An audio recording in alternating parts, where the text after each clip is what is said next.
Everyone has a secret sexual fantasy. And it's part of my job to help people realize those fantasies. Yeah. From talking to their partner about that threesome that they've been dreaming about, to learning new sexual techniques, to going to sex parties. All of those are topics that I cover. I am a sex coach and a sex educator, and also a writer and a storyteller. So there's a lot of information about me out there to be had. When I went into this line of work, it didn't occur to me the ways in which it would affect my personal life. But my personal dating has taken a big hit. Gone are the days when I could meet somebody and just be a blank slate. Instead, people either recognize me by name, or a quick Googling brings up more information about me than most people would have after several months of dating. So last summer, when I was swiping through a dating app and I came upon a foreign doctor, I thought, well, he lives in another country. He isn't going to know anything about me. And so we started interacting, and we were really hitting it off. It turned out that he was only going to be in town for a few days for a conference, and normally I wouldn't be interested in that kind of a one-off, but at this point I was disappointed enough in local dating that the thought of an international affair sounded appealing. So we kept talking to each other, and I asked all the safety questions, and he had the right answers. And I made it clear that sex wasn't a sure thing. Sure, we were having sexy conversations. We'd even gotten to the point of exchanging sexy photos. And he wasn't sending your usual run-of-the-mill dick pics. He was sending high-caliber artistic nudes. And so I was really kind of getting my hopes up. And by the time we got around to talking logistics, things took a turn. He asked me if I lived alone. And my first thought is, that sounds a little murdery. So I lied to him and told him that I had a roommate. And then I asked him, well, if you're here for a conference, surely you're staying in a hotel. Can't we go there? And he's like, oh, well, it's really a small place, and I don't think that would be appropriate. So now I'm not only on high alert, but I'm completely baffled. So you might think, well, why don't I just call it at that point and let it go? But I'd really been getting excited about this guy, and we'd been hitting it off. So while this conversation was happening, I was at a coffee shop working with my friend Angie, and we did a little bit of brainstorming. And it occurred that my lifestyle really lends itself perfectly to solving this kind of a problem. What could I do to have a date with a stranger and not get murdered and not come off as some sort of sex weirdo where he would get all this information about me? Well, surely I should take him for our date to a sex club. It made sense at the time. So I texted that idea to him, and even though up to this point he had been very confident and full of bravado, he was somewhat taken aback by this suggestion. He said that he would have to think about it.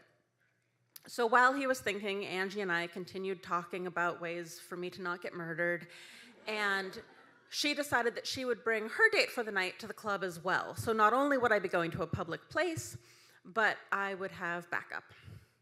So I texted a friend of mine that throws parties there and asked if he could put me on the guest list with a +1. And I continued sort of my negotiations back and forth with this fellow for a while. And by the evening, after he'd asked a lot of questions about what he was getting himself into, he decided to go.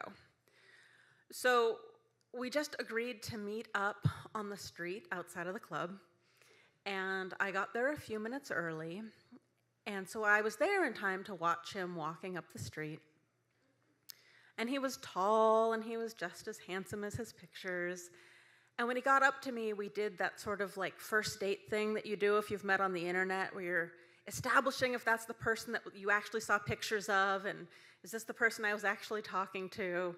So when we were finished feeling each other out, we decided, okay, we're gonna go in. So we walk through the first double doors, and there's a front desk. And at that front desk, they checked both of our IDs. Well, after they checked our IDs, they just waved us in because I had gotten us put on the list. He immediately notices that that's a little odd, and he comments on the fact that we didn't have to pay. Well, I didn't want to have to make a lot of explanations, so I just sort of brushed that off. And we walk through the next set of double doors. And as soon as we enter the club, there's a cluster of people standing at the bar, and they all turn, and in unison, they greet me by name. It was like I was walking into my own personal perverted Cheers. Keeping a low profile was not going super well for me so far, and I kept catching myself like wanting to make explanations, but there's nothing really good you can say about why everybody at the sex club recognizes you, so I just let it go. He seemed a little edgy at this point, but we walked up at the bar and we're standing waiting to get drinks.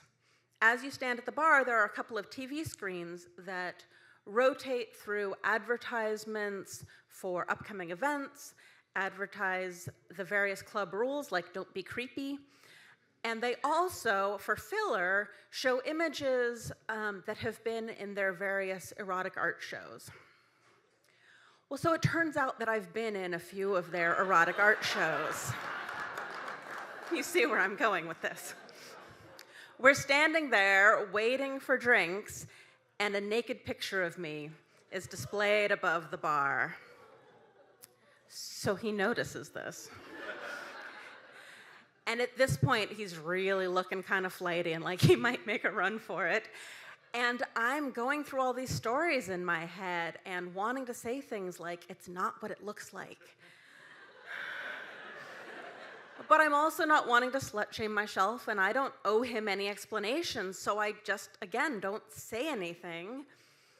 We get our drinks, we go to sit down, and for a minute, it starts to seem like any first date because, you know, despite what you might have seen in Eyes Wide Shut, the first floor, it just looks like any other club. There's a dance floor, there's a bar, there's some seating, there's no naked people.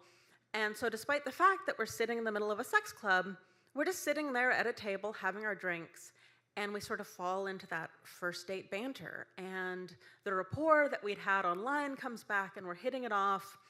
We're talking about his job, we're talking about international politics, and I'm feeling like, okay, this is it. Like, I found the groove again, and we're doing well.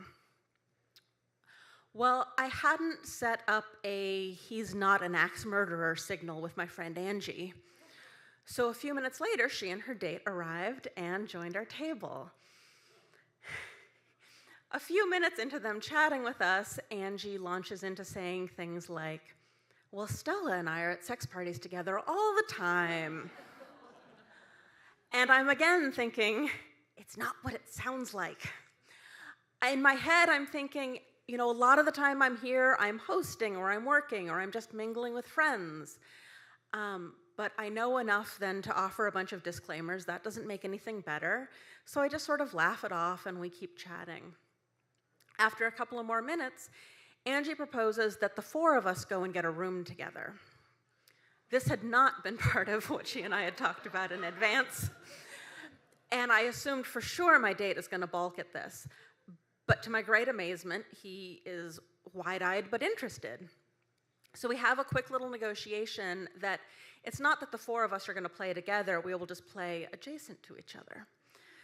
And we all go upstairs to the second floor to find a room. So we choose a room that has one big bed and a door that we can close. We go in, we close the door, and as is her style, Angie is completely naked within about the first 30 seconds. And so she and her date are rolling around on their side of the bed. And my date and I are sitting very primly on the edge of the bed, 1950s sitcom style, with both of our feet firmly planted on the ground, and kind of like looking at each other like you do, you know, maybe when you're a teenager. And as silly as all of that is, it's kind of giving me those teenage, butterflies in my stomach. And I'd be lying if I said that his British accent wasn't sort of adding to the whole charm. And eventually we lean in and we kiss, and it's terrible. I don't know if it was like nerves or that the situation was so strange, if there was just no chemistry.